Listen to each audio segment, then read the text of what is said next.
¿Qué es lo que estamos viendo entonces en el panorama económico en México? Eso es lo que estaremos comentando en los próximos minutos.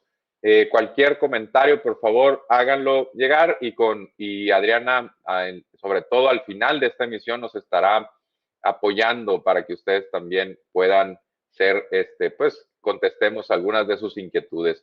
Primeramente, me gustaría abordar lo que pues es quizá uno de los componentes más importantes de cualquier recuperación, que es el empleo, ¿no? Cómo ha ido evolucionando el empleo formal. ¿Cómo sabemos, cómo medimos el empleo formal? Pues básicamente las personas que se registran ante el IMSS, ¿no? Ese registro es bastante bueno, tiene algunas deficiencias, pero nos permite ir comparando cómo es que va evolucionando el empleo en el sector formal de la economía, ¿no? Sabemos que con la pandemia, los empleos informales también que se han perdido, particularmente en jóvenes, particularmente en mujeres y en zonas turísticas y sobre todo en aquellos trabajos más manuales que no pueden, por ejemplo, conectarse vía remota, digitalmente, son algunos de los sectores que más han sido afectados por la pandemia, ¿no? Aquí en esta primera gráfica ustedes pueden ver la pérdida de puestos de trabajo afiliados al IMSS. Esta es una gráfica de Gerardo Esquivel, el subgobernador del Banco de México, y ahí pueden ustedes ver, ¿no? Cómo se compara esta crisis, por llamarla de alguna forma, de 2020-2021, porque no podemos todavía cantar, digamos, victoria y decir que ya se acabó, con respecto, por ejemplo, a la crisis financiera del 2008-2009, que se originó, sabemos, tiene su epicentro en Estados Unidos, en el mercado de las hipotecas, y también a su vez podemos compararlo con la crisis del 94-95, que es a contrario a las últimas dos, a la de la pandemia y a la de la crisis financiera. La del 94-95 fue originada acá, ¿no? No se importó ninguna crisis, no es que en esos momentos, al contrario, Estados Unidos le estaba yendo bastante bien, y aquí en México por errores de política pública relacionados también a la alternancia de la presidencia. Recordarán aquella disputa entre Cedillo y Carlos Salinas de Gortari con sus secretarios de Economía, Aspe, por el lado de Salinas, ¿no? Esos expresidentes que ahora mismo también podrían ser juzgados, ya nuestros compañeros a lo largo de esta emisión en Sin Censura le han dado cobertura y le seguirán dando cobertura al juicio de los expresidentes. Pues esa fue la última crisis donde es originada por una serie de cuestiones relacionadas a la política económica, ¿no?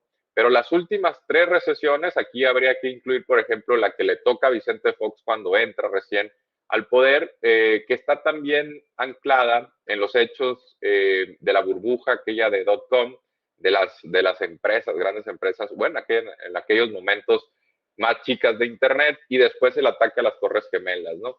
Esas últimas tres crisis, todas las del siglo XXI, aquí en México, han sido originadas afuera, ¿no? Esas han sido originadas afuera, pero como veíamos en la gráfica, el empleo en esta en particular, en la de la pandemia, hace pensar que será una crisis de pronta recuperación, ¿no? En relación, por ejemplo, como veíamos, 94-95, donde el empleo formal cae hasta en un 10%, ¿no? En algún momento del más fuerte de la recesión, y tarda pues algunos meses, incluso años, en recuperarse a sus niveles previos. Aquí en este caso ya estamos únicamente 2% abajo, ¿no? De lo que llegó a estar. El estimado es que en unos 3, quizá 4 meses, mayo, por ejemplo, tuvo una generación de aproximadamente 35,000 empleos formales, ¿no? Suele ser un mes complicado. Piensen, por ejemplo, en que no se contratan muchos trabajadores en el campo, en que muchas universidades, escuelas en mayo rescinden quizá contratos. Entonces eso también tiene que ver con que mayo no sea un gran mes para el empleo, pero en los siguientes va mejorando típicamente, ¿no? Y en los siguientes 3 o 4 podríamos ya estar en los niveles prepandémicos, ¿no? Ahorita vamos a ver un poquito cuáles han sido algunos de los sectores más golpeados. Ustedes pues ya se imaginarán cuáles, ¿no? Uno de los ejemplos más marcados es el turismo, donde por ahí tenemos una gráfica. Pues imagínense, ¿no? De un día para otro se cierran las economías, se cierran en muchos lugares, pues cae el tráfico de los aeropuertos. En algunos casos deciden cerrarlos los mismos gobiernos y en otros es la misma demanda, ¿no? De pasajeros que pues no quieren viajar porque sienten que su salud podría peligrar y la actividad, pues la recepción, digamos, de turistas se desploma. Vean las cifras de México en enero, febrero, cómo estaba el número de visitantes. En esta gráfica podemos verlo en términos de miles de visitantes. Son entradas y salidas. El ingreso está en la barra azul y el egreso, la salida de visitantes, está en las barras rojas, representadas por el color rojo. Esta gráfica es de INEGI, es una fuente confiable. Y vean cómo en enero, febrero, todavía incluso en marzo, ¿no? Los arribos de visitantes son bastante buenos y a partir de abril, pues prácticamente todos los aeropuertos, los destinos turísticos mexicanos, las playas, los sitios arqueológicos, los museos, esos grandes polos de turismo, por supuesto también hay otro tipo como el deportivo, también se cierran los estadios, todo ese turismo pues empieza a mermarse, ¿no? Con la entrada de la pandemia y vemos cómo lentamente se empieza ya a recuperarse, van llegando más visitantes, ustedes pues, algunos de ustedes que nos sintonizan seguramente ya habrán tomado algún vuelo en los últimos meses, conforme han visto que la pandemia cede en algunos lugares, que los procesos de vacunación avanzan en otros. Eso ha permitido, ¿no? Que se empiece a relajar también un poquito las restricciones, los mismos aeropuertos que empiecen a, digamos, a poner menos trabas, que las mismas aerolíneas incrementen sus frecuencias. Pero, pues, de esta gráfica podemos ya ir intuyendo dónde han sido algunos de las mayores afectaciones por la pandemia en términos económicos, ¿no?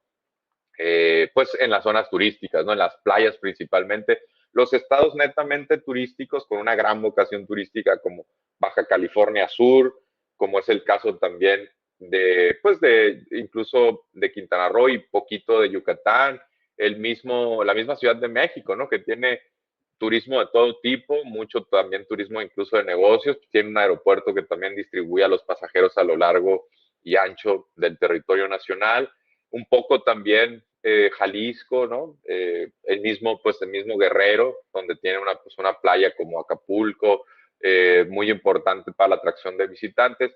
Esos estados son los que más han resentido la reducción de turistas, ¿no? Cuando dejan de llegar turistas, pues ustedes lo podrán más o menos dimensionar, ¿no? Para empezar, las agencias de viaje reducen pues el número de cotizaciones y ventas que hacen, ¿no? Ese es el primer impacto. Por cierto, en las agencias de viaje está desproporcionadamente la mano de obra sesgada en favor de las mujeres, ¿no? Entonces, todos esos puestos típicamente afectan más cuando se pierden a las mujeres, ¿no? Las agencias de viaje son unas, por supuesto, en los aeropuertos que haya menos tráfico implica que las tiendas dentro de los aeropuertos dejan de vender, pues también mercancía, bienes, servicios, que hay menos, por ejemplo, renta de automóviles dentro del aeropuerto o fuera de él, que los taxis también en zonas turísticas tienen muchísima menos actividad. Las aerolíneas, por supuesto, están dejando de vender boletos, menos viajeros. En las playas, digamos, los pequeños comercios, los abarrotes, las tiendas de autoservicio dejan de vender, por supuesto, aquellas empresas dedicadas a ecoturismo, ¿no? Esquí acuático, todo lo relacionado a montañismo, también dejan de percibir ciertos ingresos. Algunos museos, acuarios en zonas turísticas seguramente dejaron de recibir visitantes. Entonces, imagínense la cantidad y por supuesto, conforme algunas de estas personas disminuyen sus ingresos, pues se empieza a generar un efecto cadena, ¿no? Donde si la persona que se dedica a tener una agencia de viajes, pues ya no tiene ingresos y a su vez los empleados tampoco, pues seguramente esa persona va a ir menos a un restaurante, ¿no? Los restaurantes también, por supuesto, son de las industrias o los sectores más afectados, ¿no? Son algunos de los que han despedido más porque sabemos que los restaurantes también tienen temporadas y si le agregan el efecto de la pandemia, y además es una mano de obra que fácilmente pueden reemplazar, ¿no? No es tan especializada. Entonces es mucho más fácil que se desprendan de trabajadores cuando tienen un bajón en ventas, ¿no? Otra, por supuesto, el hospedaje, ¿no? El hospedaje es muy importante, los hoteles, ahora se utilizan cada vez más las casas en renta. Esas, por supuesto, también están teniendo bajones en el número bueno, en sus ventas y eso se reduce pues, en menos empleados, ¿no?